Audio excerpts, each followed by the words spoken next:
Chapter 1. The gallows tree rope creaked in the wind like a dying song. Ilara stood at the edge of the village square, her small body trembling, her throat raw from screaming. Above her, silhouetted against the bruised twilight sky, her mother hung from the ancient oak, the gallows tree, her body swaying with terrible gentleness. The crowd had dispersed an hour ago, their torches guttering out as they returned to warm hearts and locked doors, satisfied that justice had been served. But Ilara remained. Her mother's crime had been whispered through the village for weeks, consorting with the night folk, offering shelter to a vampire. The evidence had been thin: a strange visitor seen leaving their cottage before dawn, a missing chicken, her mother's sudden wealth of silver coins, but fear needed little proof. The village elders had convened at noon. By sunset, the sentence was carried out. Ilara was 11 years old. She had nowhere to go. The forest beyond the square breathed with darkness, ancient pines pressing close as if the trees themselves were watching.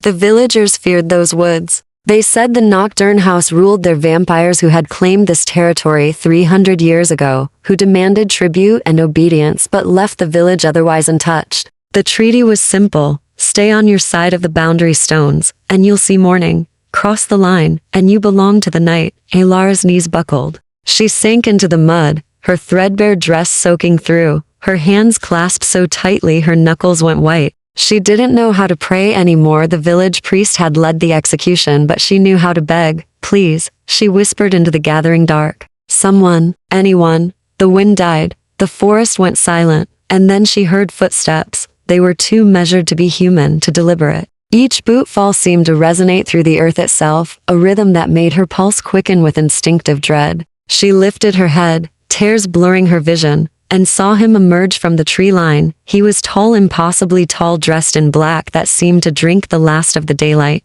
His coat was long and severe, tailored with old-world precision, and his hair fell dark and straight to his shoulders. But it was his face that froze her, sharp as a blade, pale as winter moonlight, and utterly, inhumanly beautiful. His eyes were silver, not gray, but true silver, reflective and cold as mirror glass. He stopped 10 paces from her, his gaze lifting to the gallows tree. For a long moment, he simply looked at her mother's body. His expression revealed nothing: no pity, no disgust, no surprise. It was the face of someone who had seen 1,000 deaths and learned to feel none of them. Please, Ilara choked out again, forcing herself to stand, even though her legs shook. Please, save her.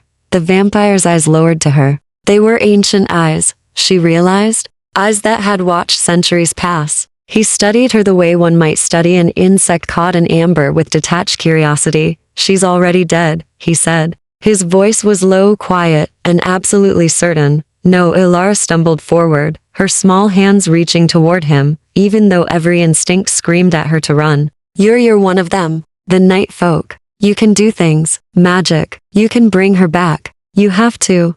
I cannot. You're lying. The words burst from her, desperate and furious. They say you can turn people, make them like you, immortal. If you can do that, you can. The transformation requires a living host. His tone didn't change, but something flickered in those silver eyes, something that might have been the ghost of pity. Her heart stopped beating 20 minutes ago. There is no blood flow to carry the venom, no consciousness to anchor the change. What hangs from that tree is a shell. Ilara's breath came in ragged gasps. She wanted to scream at him, to strike him, but she had no strength left. Her mother was gone. The truth of it crashed over her like ice water, and she crumpled again, her forehead pressing into the cold mud. She waited for him to leave, for the darkness to swallow him back into the forest, for her to be alone with her grief. But the footsteps came closer. Leather boots appeared in her line of vision, polished to a soft gleam. She felt him crouch beside her, a presence both terrible and strangely grounding.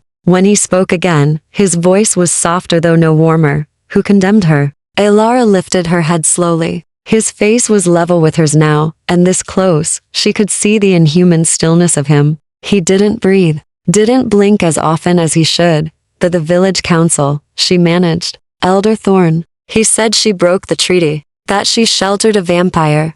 Did she? I don't know. Ilara's voice cracked. She never told me. She had coins one morning, silver ones, and then they came. The vampire was silent for a long moment, his silver eyes searching hers. She had the unnerving sense that he was reading her, not her words, but something deeper. Her heartbeat, her terror, her truth. Finally, he stood. Come. Alara blinked up at him. What? You cannot stay here. The villagers will return at dawn to burn the body. They'll find you, and they'll decide you're tainted too. He turned toward the forest, his coat swirling like smoke. If you wish to survive the night, you'll follow me. Where are you taking me? He glanced back, and for the first time, something like grim amusement touched his expression. To answer a question. What question? Whether your mother truly broke the treaty. His eyes glinted in the rising moonlight. And if she did, who gave her reason to? Alara looked back at the gallows tree one last time. Her mother's body hung motionless now, the wind gone still. Silent tears slid down her face, but she forced herself to her feet. She had nothing left in this village. No home, no family, no future, only the vampire, walking into the dark woods, and the terrible, fragile hope that perhaps there was still something worth surviving for. She followed him into the night. Chapter 2. The threshold of nocturne Husethi forest swallowed them whole. Alara stumbled through the darkness, her eyes struggling to adjust to the absence of moonlight beneath the dense canopy. The vampire moved ahead of her with unsettling ease, never slowing, never looking back. His form seemed to blend with the shadows themselves, and twice she nearly lost sight of him entirely. Wait, she gasped, her foot catching on an exposed root. She fell hard, her palms scraping against bark and stone. He stopped. Didn't turn around. Simply waited. Alara pushed herself up, tasting blood where she'd bitten her lip. Her dress was ruined now, caked with mud and torn at the hem. Her hands stung. Everything hurt. But she forced herself forward, closing the distance between them until she could see his silhouette again. I can't see, she admitted quietly. For a moment, he remained motionless. Then he turned, and those silver eyes fixed on her with an intensity that made her breath catch. He studied her, the trembling child covered in dirt and tears, struggling to keep pace, and something shifted in his expression. Not quite sympathy, but recognition, perhaps, of her determination. He extended his hand. Alara stared at it. His fingers were long, elegant, and utterly still. No tremor, no warmth radiating from the skin. She'd heard the stories that vampires were cold as corpses, that their touch could steal your soul, that to accept their hand was to accept damnation. But she was already damned, wasn't she? She placed her small, muddy hand in his. His grip was firm, steady, and yes, cold, but not unbearably so. More like river stones in winter. He adjusted his pace immediately, guiding her through the darkness with a certainty that spoke of centuries walking these paths. She could feel the strength in his hold, carefully measured. He could crush her fingers with barely a thought, she realized. But he didn't. They walked in silence for what felt like hours. Alara's legs ached, her lungs burned, but she didn't complain. She focused on putting one foot in front of the other, on the steady pressure of his hand, on survival. Finally, the trees began to thin. Ahead, through a break in the pines, she saw it. Nocturne House.it rose from the hillside like something carved from midnight itself. Not a castle elegant for that, but a manor of impossible proportions, all Gothic arches and towering spires, windows of leaded glass that caught no light. Ivy crawled up the stone walls, thick as veins, and gargoyles perched on the parapets, their faces worn smooth by centuries of rain. It was beautiful. It was terrifying. This is your home? Alara whispered. One of them. He released her hand as they approached the massive front doors, black oak bound with iron, inscribed with symbols she didn't recognize. The treaty grants Nocturne House dominion over these territories. What happens within these walls is subject only to our laws, not yours. Our laws? Vampire law. He placed his palm against the door, and it swung open silently, revealing an entrance hall that stole her breath. Candlelight flickered from wall sconces, hundreds of them, illuminating floors of polished black marble and walls lined with oil paintings of pale, beautiful people in clothing from ages past. A grand staircase swept upward, splitting into twin curves that vanished into shadow. But it was the silence that struck her most. No servants, no voices, just the faint echo of their footsteps and the whisper of unseen drafts. Where is everyone? Alara asked, her voice small in the vast space. Hunting, sleeping, attending to business in the city. He walked forward, his boots clicking against marble.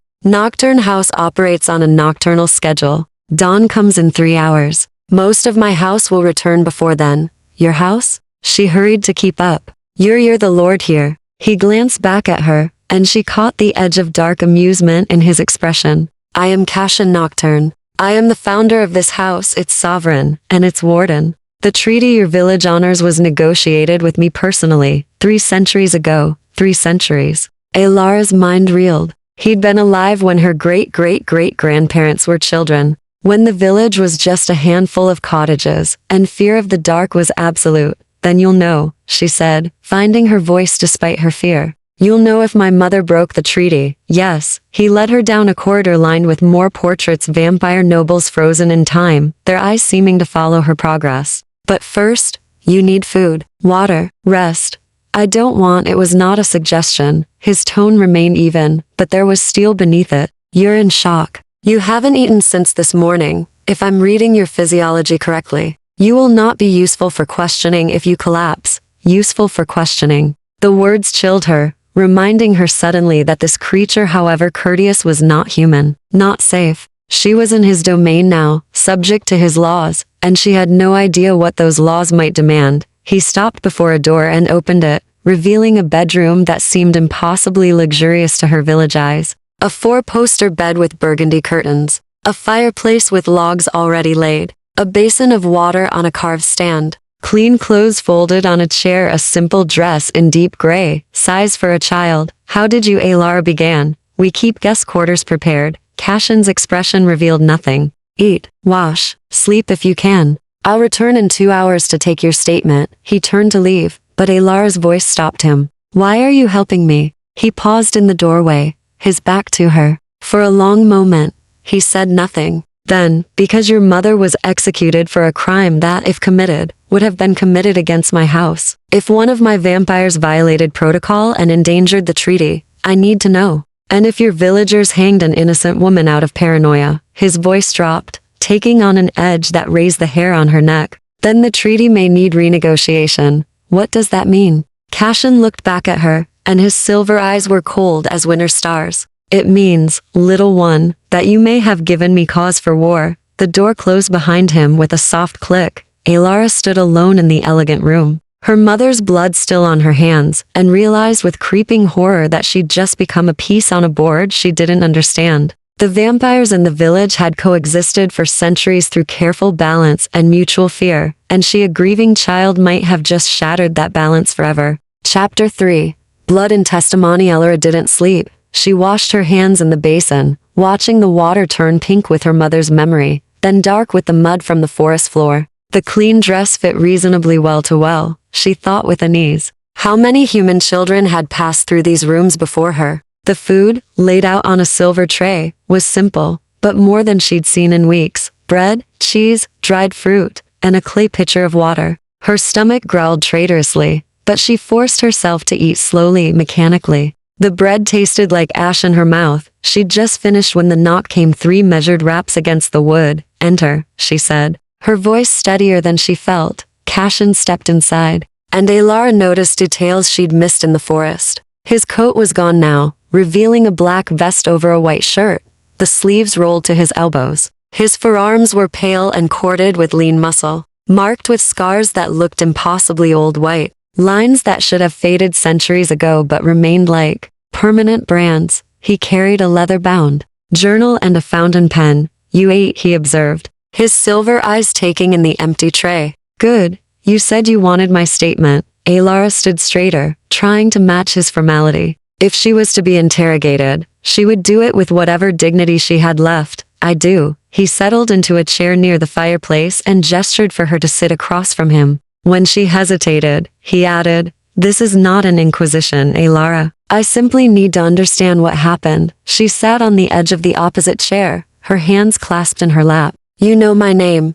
It was on your mother's execution warrant. Alara Thorne, daughter of Margaret Thorne, seamstress. He opened the journal to a blank page. Your mother was accused of sheltering a vampire. Tell me everything you know about that night. Alara's throat tightened. It was 3 weeks ago. I woke up because I heard voices. My mother was talking to someone in the main room, a man, I think. His voice was quiet, strange. She sounded worried, but not afraid. Did you see him? No, I stayed in my bed. She swallowed hard. I was scared. We'd been taught since birth not to look upon the night folk, that even seeing one could curse you. Cashin's pen moved across the page in elegant script. Superstition. But continue. They talked for maybe an hour. I couldn't hear the words. Then I heard our door open and close. When I came out the next morning, my mother was sitting at the table. She had a purse of silver coins, 20 of them. The pen paused. 20 silver marks? Yes, I'd never seen so much money. I asked where she got them. She said, Alar's voice cracked. She said someone paid her for a kindness, that I should never speak of it, that it was dangerous. Did she seem frightened? No, Alara shook her head. She seemed sad, like she'd done something that hurt her heart, but had to be done anyway. Cashin leaned back, his eyes narrowing slightly. And the villagers? How did they discover this? Mrs. Helen saw the coins when she came to collect rent. She told Elder Thorne. He questioned my mother publicly. She wouldn't say where the money came from. She just kept saying she'd harmed no one. The tears came then, hot and bitter. They called it blood money, said she'd sold herself to vampires. The trial lasted 2 hours. They hanged her at sunset. The room fell silent except for the crackling of the fire. Cashin set down his pen, his expression unreadable. He rose and moved to the window, looking out at the darkness beyond. 20 silver marks, he said quietly. That's the price of sanctuary. Alara's head snapped up. What? There's a clause in the treaty rarely invoked, known only to a few. If a human provides shelter to a vampire during daylight hours, particularly when that vampire is injured or hunted, they may be compensated for the risk. 20 silver marks is the traditional payment. He turned to face her. Your mother didn't break the treaty, Alara. She upheld it. The words hit her like a physical blow. Then why? Because your village leaders are ignorant of the full treaty terms. They know only the surface rules. Stay away from the forest. Don't hunt after dark. Provide tribute twice yearly. The sanctuary clause was included as a safeguard, a way to protect both species in times of crisis. His jaw tightened. Your mother was executed for an act of mercy that the treaty explicitly permits. Rage bloomed in Alara's chest, hot, consuming rage that burned away the numbness. They killed her for nothing. For ignorance. Yes. Cashin's tone held something she hadn't heard before. Anger, carefully controlled but unmistakable. Which means someone from my house endangered her without ensuring she was properly protected. That is a violation of our laws. He moved to the door and opened it, calling into the hallway. Marcus. A moment later, another vampire appeared, younger looking than Cashin, with copper hair and golden eyes. He wore traveling clothes, dusty and worn, and his face bore the weariness of someone who'd been awake too long. My lord? His eyes flicked to Alara, curious but not unkind. 3 weeks ago, did anyone from Nocturne House seek sanctuary in the human village? Marcus's expression shifted, guilt and recognition flooding his features. I did. The admission hung in the air like smoke. Cashin's voice dropped to a dangerous quiet. Explain. I was hunting rogues near the southern border. 2 of them from House Crimson. They ambushed me at dawn, destroyed my horse. I was too far from the manor to make it back before sunrise. Marcus's hands clenched at his sides. I found a cottage. A woman answered. I offered her the sanctuary price. She let me sleep in her cellar. I left at dusk. Did you tell her the treaty protected her? Marcus faltered. I assumed she knew. The sanctuary clause is taught to vampires, not humans. Cashin's words cut like glass. You assumed wrong. The woman who sheltered you is dead, hanged by her own people for a crime that wasn't a crime. Marcus's face went white. He looked at Alara, and she saw genuine horror in his golden eyes. I didn't know. I swear, I didn't. Your ignorance doesn't resurrect her. Cashin's cold fury filled the room. Chapter 4.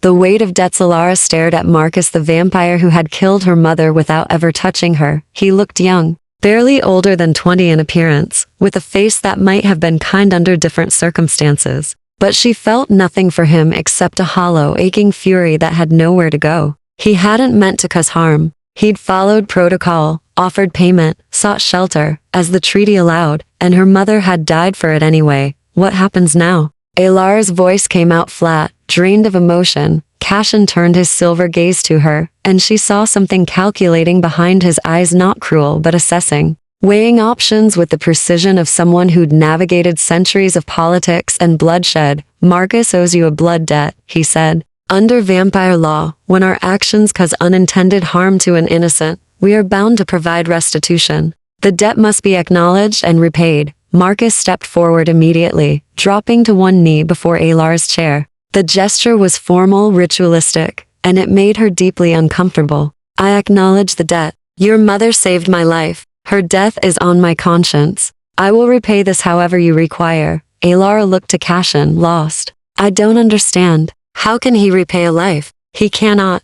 Cassian said bluntly. Death is permanent even for us, under the right circumstances. But he can offer you protection, resources, service. The debt remains until you deem it satisfied, or until his death releases him. And what about the village? The words burst from her before she could stop them. What about Elder Thorn and the council? They're the ones who actually killed her. They're the ones who put the rope around her neck. Cassian's expression darkened. That is a separate matter, one I intend to address. How? The treaty they violated carries consequences. He moved to a cabinet and withdrew a rolled parchment, aged and sealed with black wax. This is the original treaty, signed by their ancestors and mine. Section 12, Clause 4. Any human who provides sanctuary to the night folk in accordance with these terms shall be held blameless and protected from persecution. Your village leaders broke this clause, so you'll punish them? Something fierce and vindictive rose in Alara's chest. You'll make them pay?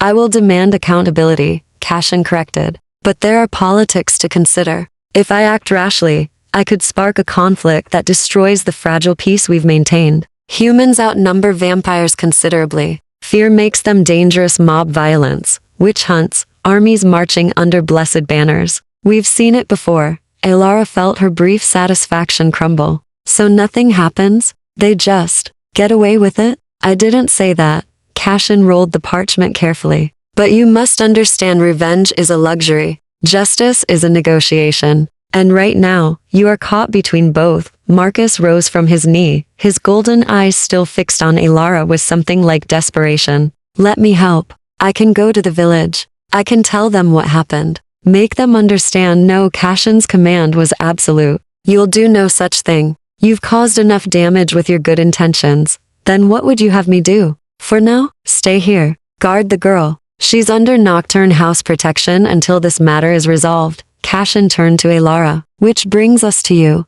Alara's stomach tightened. Me?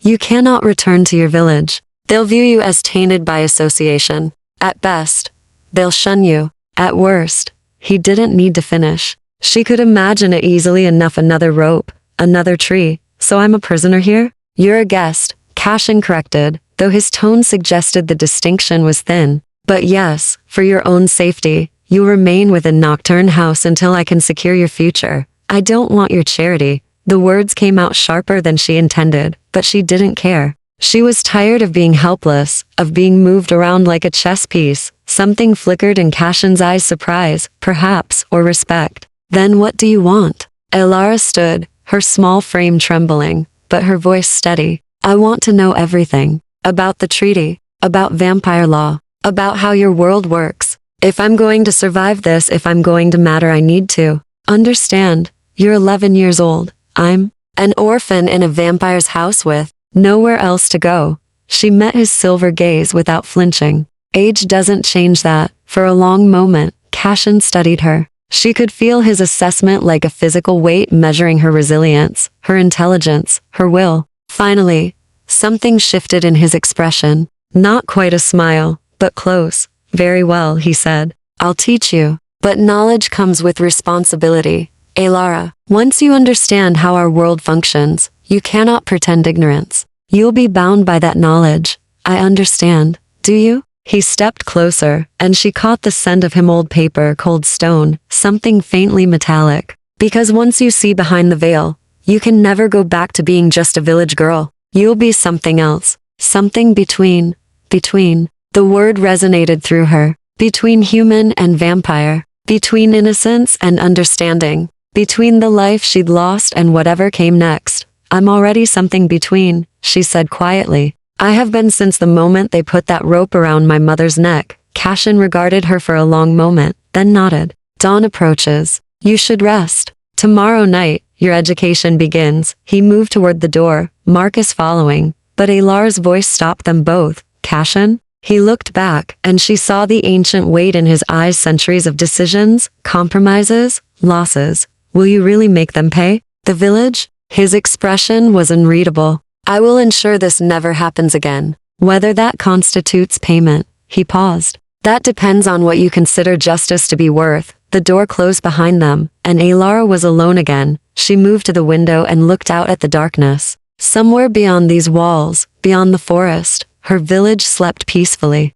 Elder Thorne in his warm bed, Mrs. Kellen counting her coins, all of them comfortable in their ignorance, never knowing they'd executed an innocent woman. Her mother's words came back to her, whispered in memory. I harmed no one. No, Alara thought, but they harmed you, and somehow, someday, she would make sure they understood what that meant. Chapter 5. Lessons in Darkness. Sealer awoke to darkness so complete she thought she'd gone blind. Panic seized her for a moment before memory crashed back. The execution. The forest.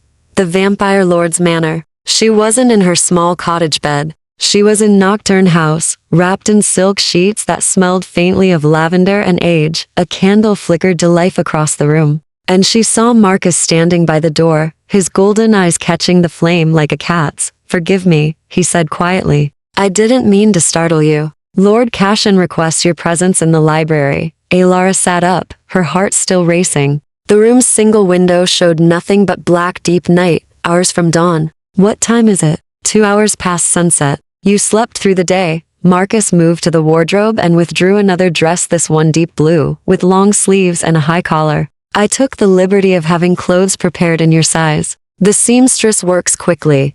Your seamstress works at night? All our staff are either vampires or humans who've chosen to live on our schedule. He set the dress on the bed and turned his back politely. There are advantages to serving House Nocturne. Protection, wealth, long life, if one earns the gift of transformation. Alara changed quickly, her fingers fumbling with unfamiliar buttons. Is that what you want me to do? Serve here? I want you to survive. Marcus's voice carried genuine remorse. Beyond that, your path is your own. Though, if you'll permit me to say, Lord Cassian doesn't offer education lightly. He's testing you. For what? To see if you're strong enough for the truth. The words settled over her like a shroud. She finished dressing and followed Marcus through the winding corridors of Nocturne House. They passed other vampires, now pale figures in elegant clothing, who paused to watch her with curious, hungry eyes. Not physically hungry, she realized. Curious about the human child walking freely through their domain.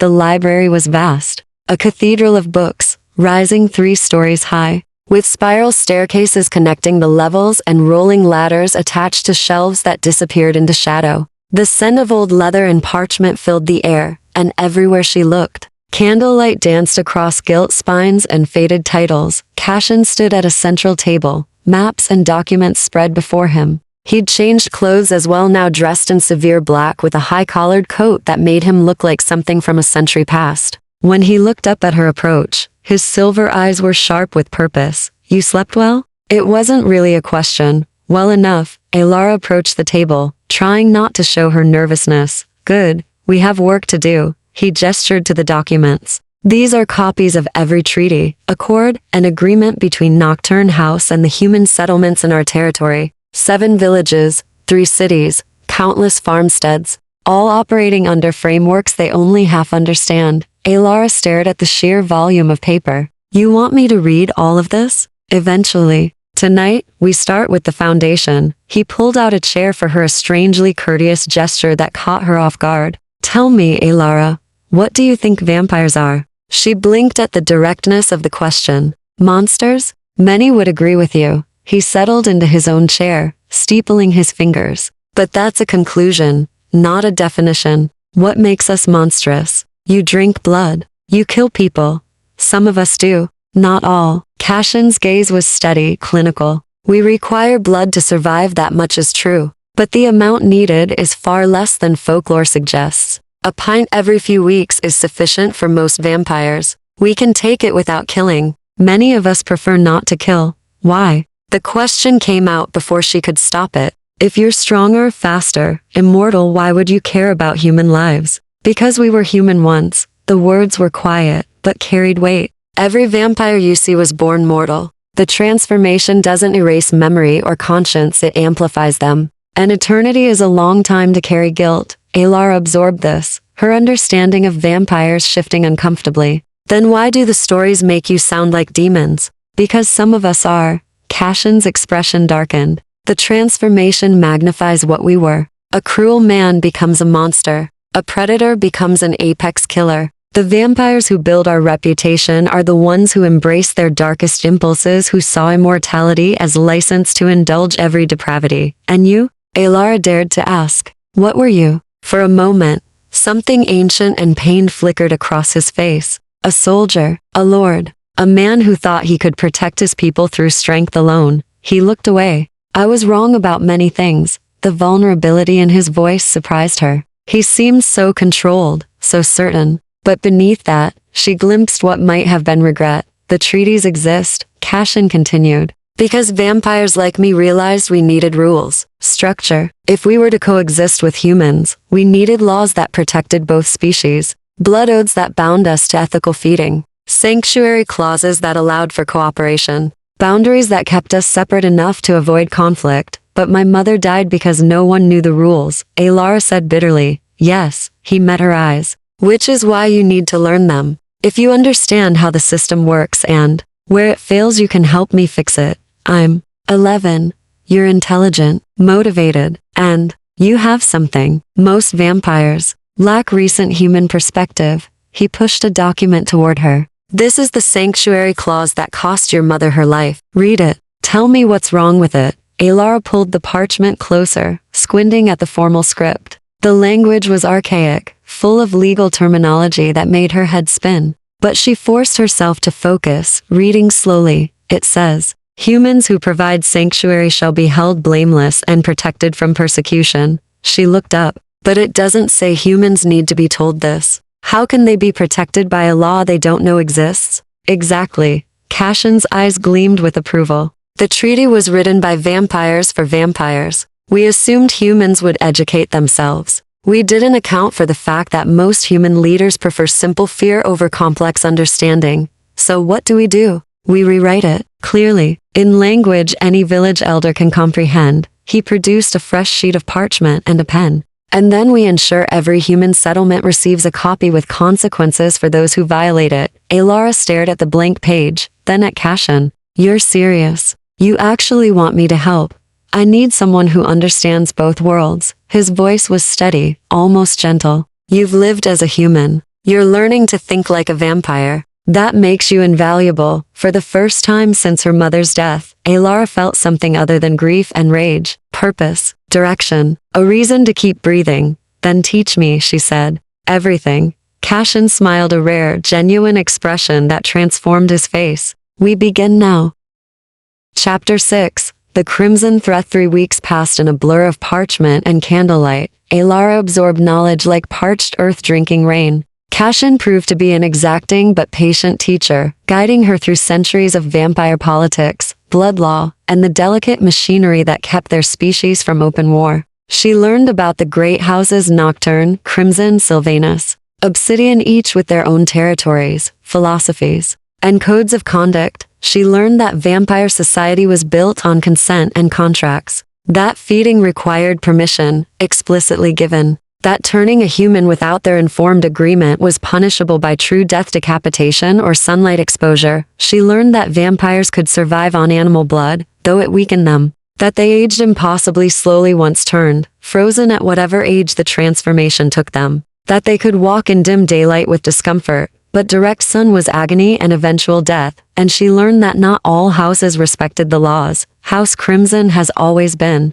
problematic, Cashin explained one evening, his finger tracing a map of their territory, a blood-red stain spreading across the eastern provinces. Their philosophy is supremacist. They believe vampires should rule openly, that humans exist to serve as cattle. Alara looked up from her notes. The rogues Marcus was hunting, they were from Crimson? Yes. They've been testing our borders for months. Small incursions. Unauthorized feeding in our territory. It's a challenge, a way to measure our strength before making a larger move. His jaw tightened. I've been trying to resolve this diplomatically, But Lady Morgana, who rules Crimson, interprets restraint as weakness. So what will you do? Before Cassian could answer, the library doors burst open. Marcus rushed in, his face ashen, his clothing torn and stained with something dark. My lord, we have a problem. Cassian was on his feet instantly. Report.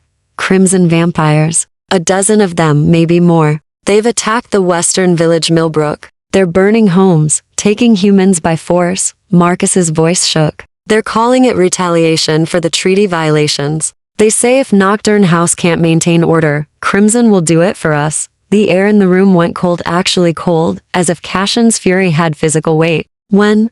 They struck an hour ago. I rode here as fast as I could, gather the house guard. Full armor, blessed silver weapons. We ride in 10 minutes. Cassian moved toward the door with lethal purpose, then stopped, looking back at Alara. For a moment, uncertainty crossed his face, the first time she'd seen him truly conflicted. Take me with you, Alara said before he could speak. Absolutely not. It's too dangerous, those are my people, she interrupted, standing. I know Millbrook. My mother had friends there. If Crimson is using the treaty violations as an excuse, then I need to see what they're doing. I need to witness it. You're a child. I'm a survivor. She met his silver gaze without flinching. And I'm the one you've been teaching about vampire law. If Crimson is violating territorial rights and the feeding codes, I need to document it. You said yourself I understand both worlds. Cassian stared at her, weighing the risk. Marcus shifted uncomfortably. My lord, she's not wrong. If we're building a case against Crimson for the High Council, a human witness would strengthen. I know what it would do. Cassian's voice was sharp. He looked at Alara with something like regret. If I take you, you stay with me at all times. You do not engage. You observe and nothing more. Understood? Understood.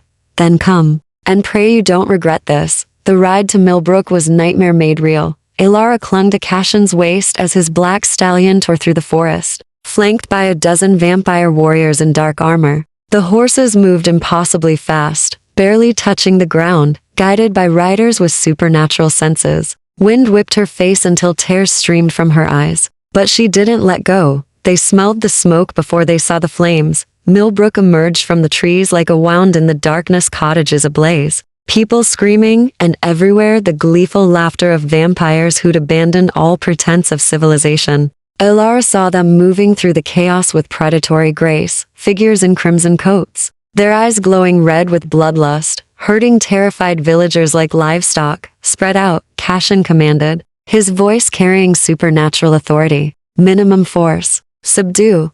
Don't kill unless absolutely necessary. We need prisoners for testimony. The Nocturne Guard dispersed like shadows. Cassian dismounted and lifted Alara down, positioning her behind a stone well that offered cover. Stay here. Do not move. Then he was gone, moving with speed that defied comprehension. Alara crouched behind the well, her heart hammering as she watched the battle unfold. Cassian was terrifying in combat, a blur of lethal efficiency, disarming crimson vampires with surgical precision. His blade flashed silver in the firelight, and wherever he struck, vampires fell, clutching wounds that smoked and sizzled. Bless silver. She remembered the lesson. One of the few things that could truly harm their kind. But the crimson vampires were vicious. They used humans as shields, grabbed children to slow Nocturne's advance. Alara watched in horror as one of them, a female vampire with wild red hair, dragged a young boy toward the forest. Without thinking, Alara moved. She grabbed a fallen branch, thick, solid, and ran.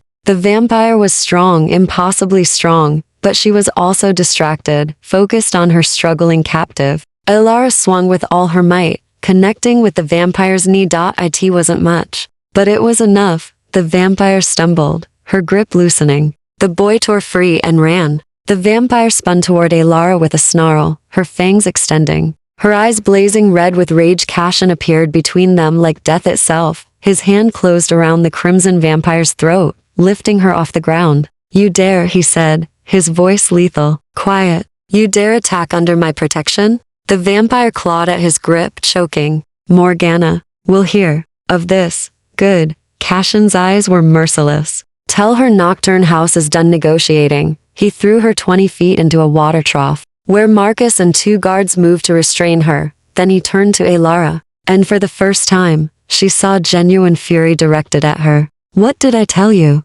I'm sorry, you could have been killed. His hands gripped her shoulders, not hard enough to hurt, but firm enough to convey his anger. Do you understand? One bite and he stopped himself. Breathing hard despite not needing air. The boy would have died, Alara said quietly. Cashin stared at her, then pulled her close, an awkward, unpracticed embrace that spoke of centuries without needing to comfort anyone. You terrify me, he muttered. No one has terrified me in 300 years. Over his shoulder, Alara saw the fires dying down. Nocturne guards securing prisoners. Villagers emerging from hiding, shaken but alive, and in the forest's edge, a figure in crimson, watching them with calculating red eyes before vanishing into darkness. The message was clear. This was only the beginning. Chapter 7. The Council's Price. Aftermath of Millbrook stretched through the following week like a wound that wouldn't close. Cashin had stationed permanent guards at the village's borders, 6 vampires in rotating shifts. Their presence, both protection and reminder that the fragile peace had fractured. The villagers accepted this with wary gratitude, though Alara noticed how they avoided looking directly at their protectors. How mothers pulled children inside when night fell. Fear died hard. A Nocturne house. Tensions ran higher still. Cashin spent his nights in terse correspondence with the other great houses, building his case against Crimson. The captured vampires had been interrogated, some willingly, some not, and their testimonies painted a damning picture. Lady Morgana hadn't just sanctioned the attack. She'd ordered it as a test of Nocturne's resolve. The High Council meets in 3 days, Cashin informed Alara as she studied treaty documents in the library. They'll hear evidence from both houses and render judgment. Alara looked up from a particularly dense passage about territorial sovereignty. Will they side with you? That depends on politics more than justice. He moved to the window, his reflection ghostly in the dark glass. House Sylvanus values tradition and will likely support me. House Obsidian is isolationist, they'll abstain unless the conflict threatens their borders. The deciding vote will be House Azure, and their lord, Raphael, is unpredictable. Can I come with you? To the council? Cashin turned, surprise flickering across his features. The High Council hasn't allowed a human witness into centuries. It's considered a security risk. I know. I read about it.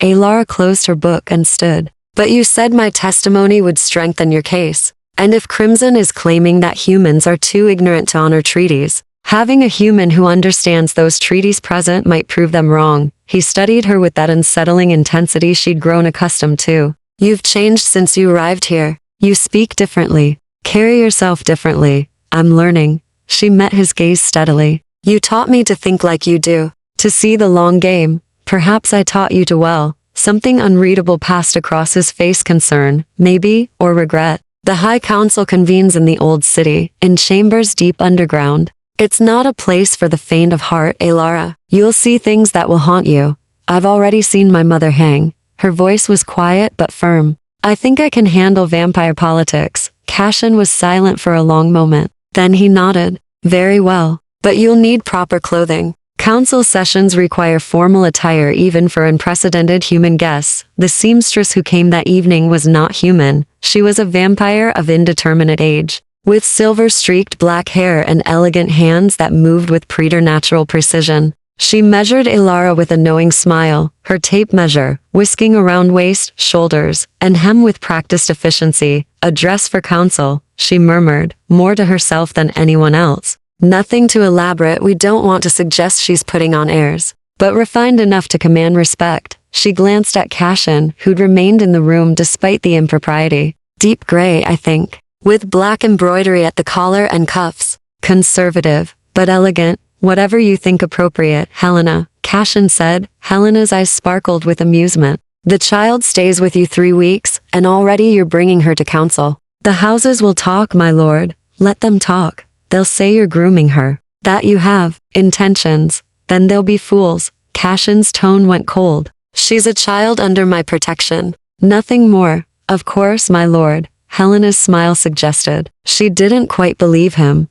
but she was wise enough not to press. She finished her measurements and packed her tools with efficient grace. The dress will be ready tomorrow evening. After she left, Alara turned to Cashin. What did she mean? What intentions would they think you have? He looked uncomfortable, a rare expression on him. Vampire society operates on long timelines and calculated investments. Some will assume I'm preparing you for eventual transformation, that I'm cultivating you as a future member of House Nocturne. Are you? The question hung between them, heavy with implications. Cashin moved to the fireplace, his back to her. I don't know, he admitted quietly. When I brought you here, it was purely practical, solve a treaty violation, prevent a necessary conflict. But you've proven yourself capable in ways I didn't anticipate. You learn quickly. You're brave without being reckless, tonight's incident notwithstanding. And you have a mind for strategy that most vampires take decades to develop. That's not an answer. No, he agreed.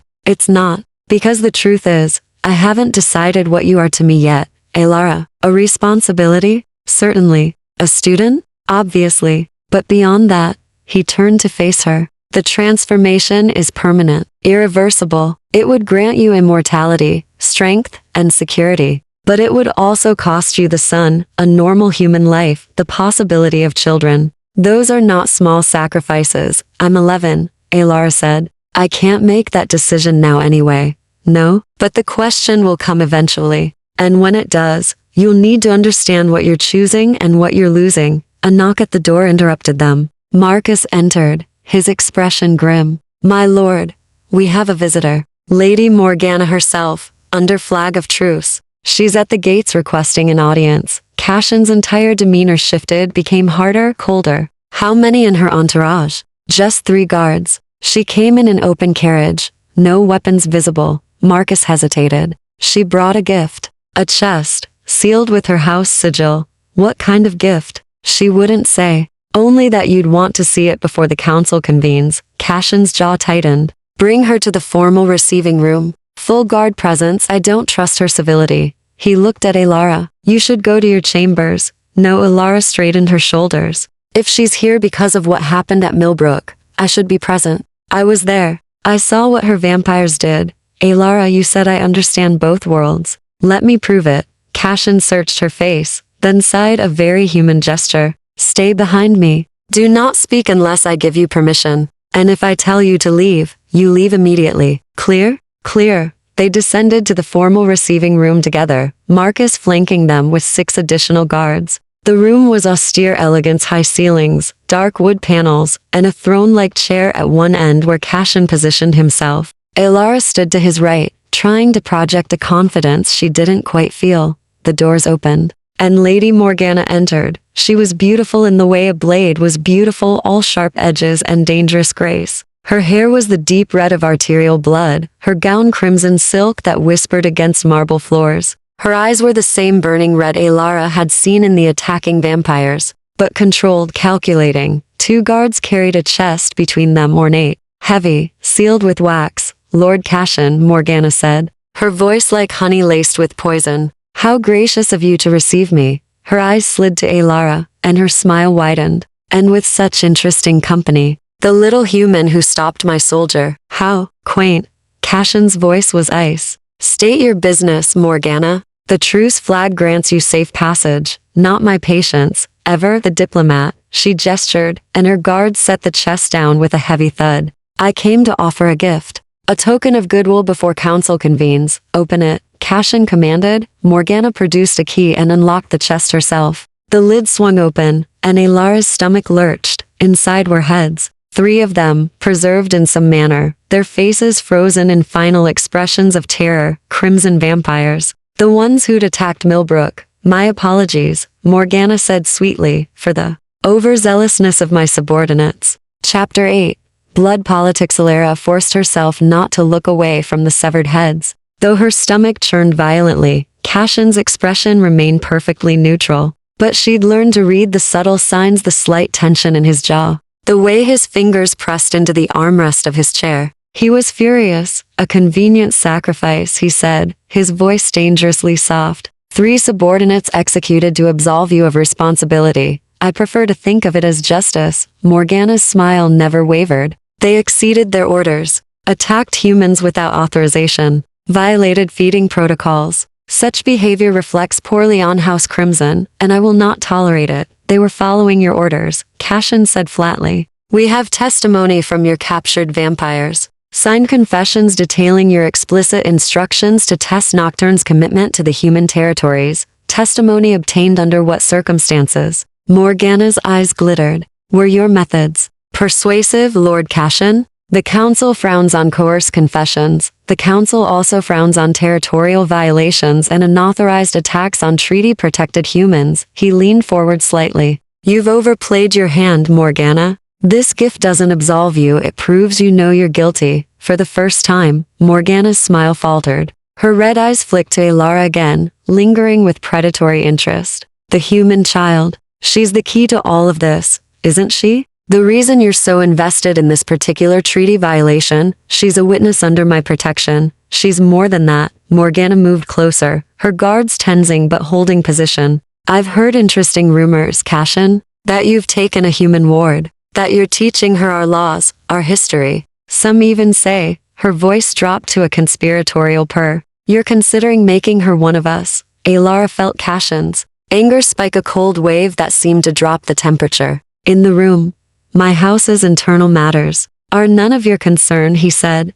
aren't they? Morgana's eyes never left Elara. A human who understands vampire law is either a tremendous asset or a dangerous liability. The question is, which are you, little one? Before Cashin could intervene, Elara spoke. I'm someone who watched your vampires burn homes and terrorize innocent people. Her voice was steady despite her racing heart. I documented 6 treaty violations, including unauthorized feeding, destruction of human property, and attempted kidnapping. Your gift doesn't change what I saw. The room went deadly silent. Morgana's smile returned, sharp as a knife. It speaks. And with such confidence. She looked at Cashin. You've trained her well. She sounds almost like one of us. She sounds like someone who values justice over politics, Cashin said. Something you might try. Justice. Morgana laughed, a sound like breaking glass. How wonderfully naive. The Council doesn't deal in justice, Cashin. It deals in power, influence. Who can threaten whom? Who owes favors to whom? You bring your human witness, your documented violations, your moral outrage, and you think it will matter? It will matter because the alternative is war, Cashin said quietly. If the Council rules that territorial boundaries mean nothing, that treaties can be violated without consequence, then every house will scramble to seize whatever they can. The careful balance we've maintained for centuries collapses. And when the humans unite against us, and they will face extinction, or victory. Morgana's eyes blazed. Humans are cattle, Cashin. They exist to serve us. This pretense of equality, these treaties that hobble us, they're an insult to what we are. They're the only thing keeping us alive. Cashin rose from his chair, and suddenly the room felt smaller, dominated by his presence. You want to know why I protect the treaties so fiercely? Because I remember the purges, the Inquisition, the witch hunts. I watched thousands of our kind burn because we couldn't control our appetites. Because vampires like you decided humans were beneath consideration. He moved down the steps, closing the distance between them. Morgana's guards shifted nervously, but she held her ground. The treaties aren't weakness, Cashin continued. They're survival. And if you're too arrogant to see that, then you're more dangerous to vampire kind than any human army. Morgana's expression hardened. Careful, Cashin. You're beginning to sound like a human sympathizer. Some might even call you a traitor to your own kind. Some might, but they'd be wrong. He stopped just out of arm's reach. I'm trying to save us from ourselves. That's more than you can claim. For a long moment, they stared at each other, two ancient predators measuring threats, calculating odds. Then Morgana stepped back, her smile returning, but colder now. The Council will decide, she said. But know this, whatever the ruling, House Crimson will not be diminished. We will not bow to human limitations. And if the price of freedom is war, she shrugged elegantly. So be it. She turned to leave, then paused, looking back at Elara. A word of advice, child. Cashin may seem noble, protective, even kind. But don't mistake his civility for humanity. He's a vampire. We all are. And eventually, you'll learn what that truly means. I already know what it means, Elara said quietly. It means living with the consequences of your choices for eternity. Some of you choose to be monsters. Some don't. Morgana's eyes widened, slightly surprise, perhaps, or respect. Then she laughed, genuinely amused. Oh, Cashin, she really is delightful. What a waste it would be if she stayed human. With that, she swept from the room, her guards and the grotesque chest following. The doors closed, and the tension broke like a snapped string. Marcus exhaled heavily. The guards relaxed their hands from their weapons, and Cashin turned to Alara with an expression somewhere between pride and exasperation. You were supposed to stay silent, she was baiting you. Someone needed to remind her that humans aren't as helpless as she thinks, and if she'd decided to kill you for your impertinence, then you would have stopped her. Alara met his eyes. Wouldn't you? Cashin looked at her for a long moment, and something shifted in his expression, something raw and almost vulnerable. Yes, he said quietly. I would have. The admission hung between them, heavy with unspoken implications. Marcus cleared his throat diplomatically. My lord, we should prepare for the council journey. It's a 2-night ride to the old city. Yes, Cashin seemed to shake off whatever emotion had gripped him. Alara, get some rest. Tomorrow we begin preparations. The council session will be intense. As Alara turned to leave, his voice stopped her. What you said to Morgana about vampires choosing to be monsters,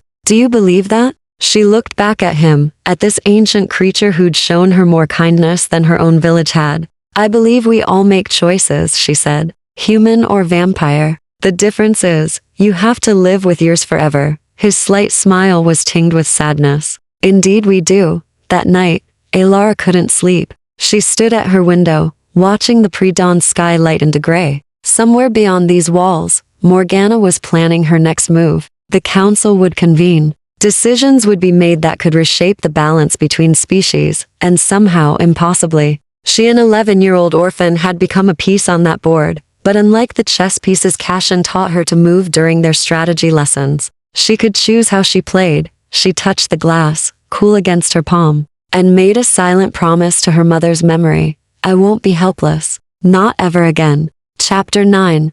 The High Council. Old City rose from the earth like a skeleton clawing toward the sky. Alara had never seen anything like it. Ruins of an ancient civilization that predated any human settlement she knew, with stone architecture that seemed to defy gravity. Massive columns twisted upward, covered in carvings that hurt to look at directly, as if they held meanings the human mind wasn't meant to comprehend. And beneath it all, according to Cashin, lay the council chambers. They'd ridden for 2 nights through increasingly desolate terrain, accompanied by an honor guard of 12 vampires in formal armor. Alara wore the gray dress Helena had made, severe but elegant, with black embroidery at the collar that looked almost like protective runes. Her hair had been pulled back severely, making her look older, more serious. Remember, Cashin said, as they dismounted at the entrance to the underground chambers. Speak only when addressed directly. Answer truthfully, but precisely. The council will try to trap you with leading questions. Don't elaborate beyond what's asked.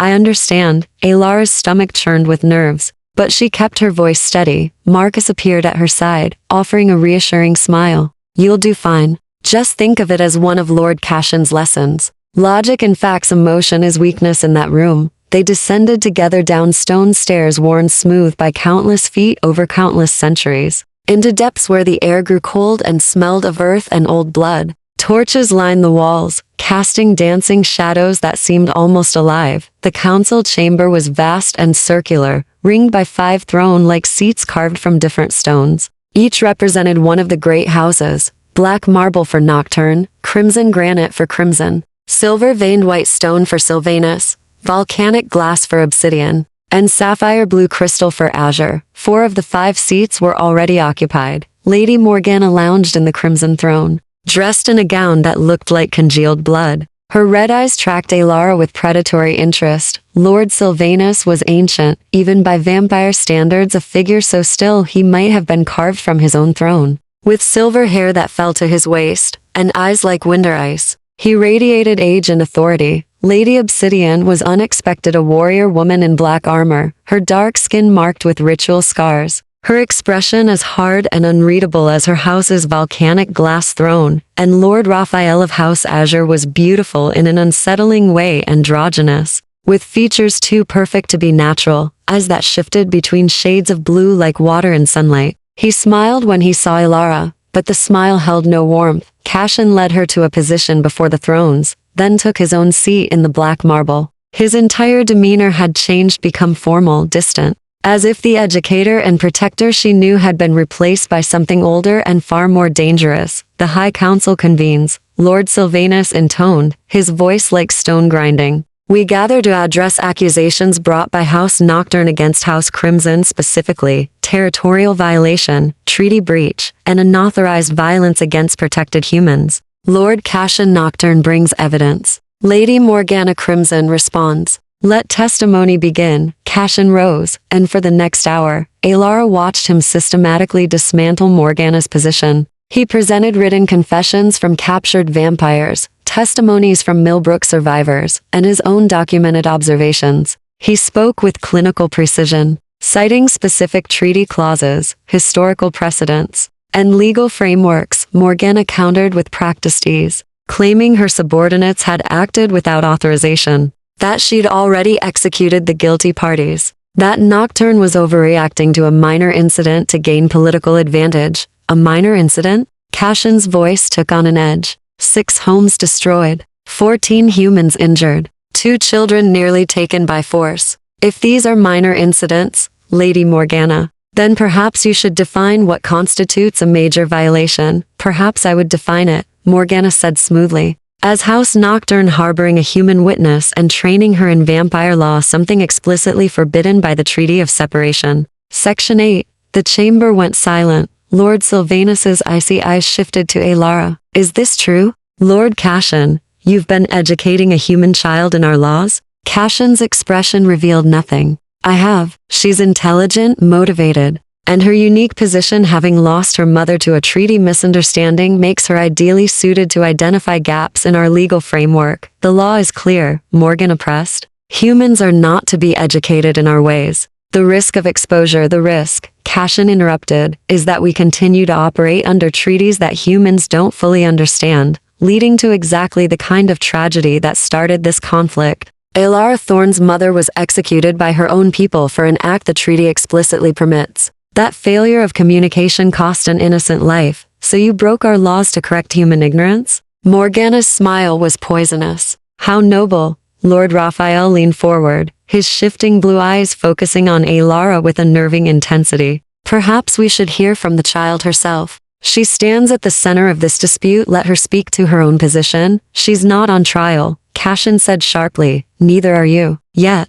Raphael's smile was enigmatic. Child approach. Alara felt every eye in the chamber fix on her. She walked forward on trembling legs, stopping at the center of the circle. This close, she could feel the weight of their age, their power. They were predators, all of them, even Cassian, though she sometimes forgot. Tell me, Raphael said softly. Why did Lord Cassian take you in? My mother was executed for sheltering a nocturne vampire. Lord Cassian discovered her death violated the treaty's sanctuary clause. He brought me here to investigate and to protect me from my village, and he decided to educate you in vampire law because I asked him to. Alara lifted her chin. I wanted to understand the system that killed my mother through misunderstanding. I wanted to make sure it wouldn't happen again. A child's desire for justice. Raphael's tone was amused. How touching. But tell me, now that you understand our laws, what do you think of them? It was a trap. She could feel it. Answer wrong, and she'd condemn Cassian for breaking protocol. Answer right, and she might condemn herself. I think, she said carefully, that any law that depends on ignorance is a bad law. The treaties exist to protect both humans and vampires. But if only vampires understand them, then humans can't uphold their end. That's not a treaty, it's a trap. Lady Obsidian spoke for the first time, her voice like gravel. The child makes a point. The child, Morgana countered, proves exactly why we don't educate humans. She's been here 3 weeks and already she's criticizing centuries of established law. She's criticizing a flaw, Cassian said. One that we've ignored because it's convenient. Because keeping humans ignorant makes them easier to control. Control? Morgana laughed. We don't control humans, Cassian. We coexist with them under carefully managed boundaries. Or did, until you decided to experiment with cross-species enlightenment. Lord Sylvanus raised a hand, silencing them both. His ancient eyes studied Alara with an intensity that made her feel transparent. Child, if you could change the treaties, what would you do? Another trap, but this time, she had an answer ready. I'd add an education clause. Require human leaders to be taught the basic laws that affect them. Not the secrets of vampire society, but the rules they need to follow. Make it their responsibility to understand, just as you make it our responsibility to obey. The silence that followed felt like judgment. Then Lord Sylvanus nodded slowly. Wisdom beyond your years. Or perhaps simply the wisdom of one who suffered from ignorance. He looked at Cashin. The child stays under your protection. Her education continues. But Lord Cashin, you will formalize this. Create the education framework, she suggests. Present it to council within 3 months, and my accusations against House Crimson. Cashin pressed. We find House Crimson guilty of territorial violation, Lord Sylvanus declared. Reparations will be paid to Millbrook survivors. Lady Morgana, you will personally oversee implementation of stricter feeding protocols among your house. Any further violations will result in territorial forfeiture. Morgana's face went cold with rage, but she bowed her head. As the council rules. As for the human education clause, Raphael added, his mercurial eyes glinting, I find the idea intriguing. Perhaps it's time we stop treating humans as children who can't handle complex truths. The council session dissolved into procedural details, but Alara barely heard them. She'd done it, spoken before the High Council, and not only survived, but changed something fundamental. As they left the chamber, Cashin's hand briefly touched her shoulder, a gesture of approval that warmed her more than she wanted to admit. Well done, he murmured, but as they climbed back toward the surface, Alara caught Morgana watching them with an expression that promised this wasn't over, not by a long shot. Chapter 10. Between two worlds 6 months had passed since the council session, and the world had shifted in ways both subtle and profound. Alara stood at the window of her room, no longer a guest chamber but truly hers. With books she'd chosen lining the shelves and maps of vampire territories covering one wall. Spring had come to the forest, painting the darkness with hints of green that glowed in the moonlight. She was 12 now, taller, her child's softness giving way to something leaner and more defined. Behind her, papers covered her desk, drafts of the education framework she and Cashin had been developing. It was meticulous work, finding the balance between necessary knowledge and protected secrets. Between empowering humans and maintaining vampire security. A knock at the door interrupted her thoughts. Come in, she called. Expecting Marcus or perhaps Helena.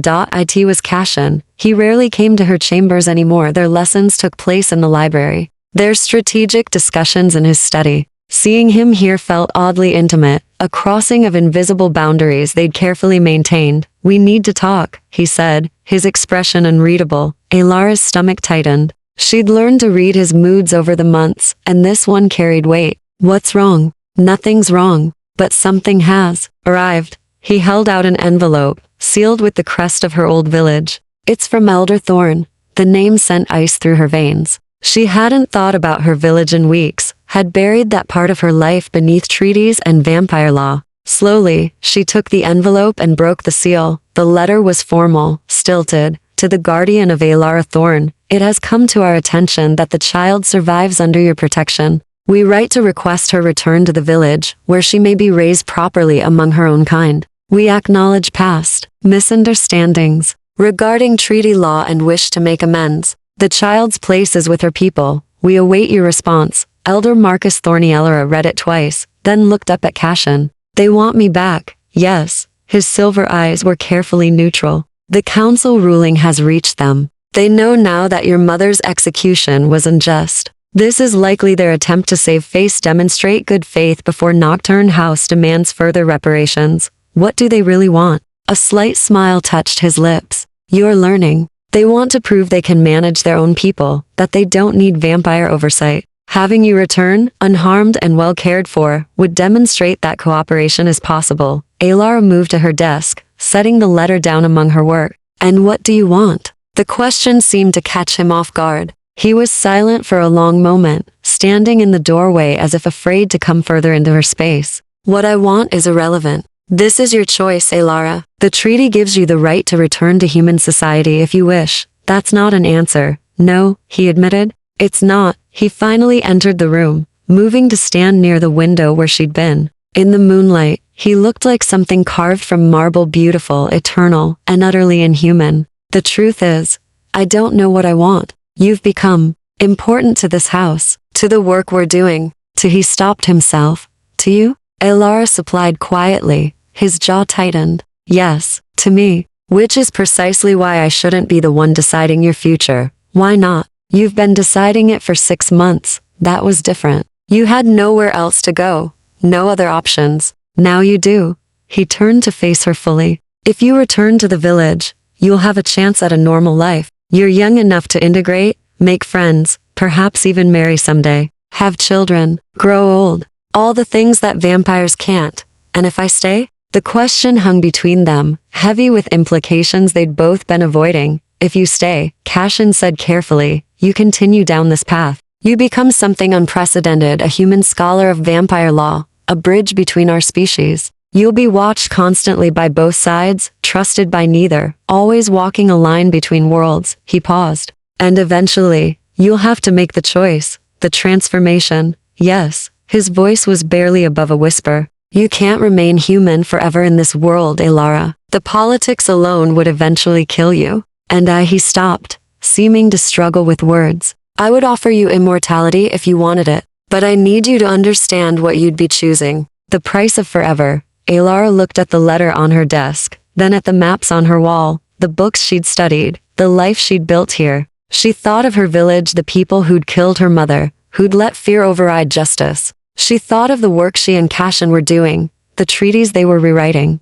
the future they were building, and she thought of him, this ancient creature who'd shown her more kindness than her own people, who'd educated her when he could have simply used her, who looked at her now with something that might have been hope and fear mixed together. I'm 12 years old, she said finally. I can't make the transformation decision now. I know. I'm not asking you to, but I can decide where I belong. She moved to stand beside him at the window, looking out at the forest that had once terrified her and now felt like home. I want to stay. I want to finish what we started, the education framework, the treaty reforms. I want to help make sure no other mother dies because of misunderstanding. Relief flooded his features, quickly masked, but unmistakable. And the village? Your people? They stopped being my people when they put that rope around my mother's neck. Her voice was steady, certain. I'll visit them someday, perhaps. Show them what I've become. But I don't belong there anymore. Where do you belong? She looked up at him, at the vampire lord who'd become her teacher, her protector, and something else she didn't quite have words for yet. Here, for now, maybe forever. I don't know yet, but I know I'm not ready to leave. Cashin was quiet for a long moment. Then he did something unexpected. He knelt, bringing himself to her eye level, and took her hand. His touch was cold as always, but steady, grounding. Then you'll stay, he said, under my protection, with my house's full support. We'll write the response together, something diplomatic enough to satisfy the village, but clear enough that they understand you're choosing this path. Thank you. Don't thank me yet. His expression grew serious. This life I'm offering you, it won't be easy. You'll face challenges from both humans and vampires. Lady Morgana already sees you as a threat. Others will too. And as you grow older, as the choice of transformation approaches, the pressure will intensify. I can handle it. I believe you can. He squeezed her hand gently, then released it and stood. You're stronger than any child I've known, human or vampire. Your mother would be proud. The mention of her mother sent a familiar ache through Elara's chest, but it was softer now, less raw. I hope so. As Cashin moved toward the door, Elara called after him. Can I ask you something? He paused. Of course. Why did you really take me in? The truth this time. He was silent for so long she thought he might not answer. When he finally spoke, his voice carried centuries of loneliness. Because when I looked at you, a child demanding justice in a world that had stolen everything from you, I saw something I'd forgotten existed. Hope, purpose beyond survival. And I thought, perhaps I could protect that. Help it grow into something that might change our world. And did you? Help it grow? His slight smile held warmth she'd never seen before. You're still growing. Ask me again in a few decades. A few decades, she repeated, testing the words. That's very vampire of you. Perhaps you're rubbing off on me. He nodded once, formal and somehow fond. Good night, Elara. Good night, Cashin. After he left, Elara returned to her desk. She took up her pen and began composing the response to Elder Thorn, polite, firm, and absolutely clear. She was choosing this path, this life, this chance to be something new. Outside her window, dawn began to light in the sky. Somewhere in the house, she heard the sounds of vampires retreating to their daylight chambers, the great house settling into its diurnal silence. She had hours yet before she needed to sleep. Time enough to finish the letter. Time enough to keep working on the framework. That might prevent another mother, another child, from suffering as she had. Time enough to keep building a bridge between two worlds. Even if she wasn't sure which side she'd ultimately choose, but that was a decision for another day. For now, she had work to do, and for the first time since her mother's death, Alara felt something she'd thought lost forever. She felt like she was exactly where she needed to be.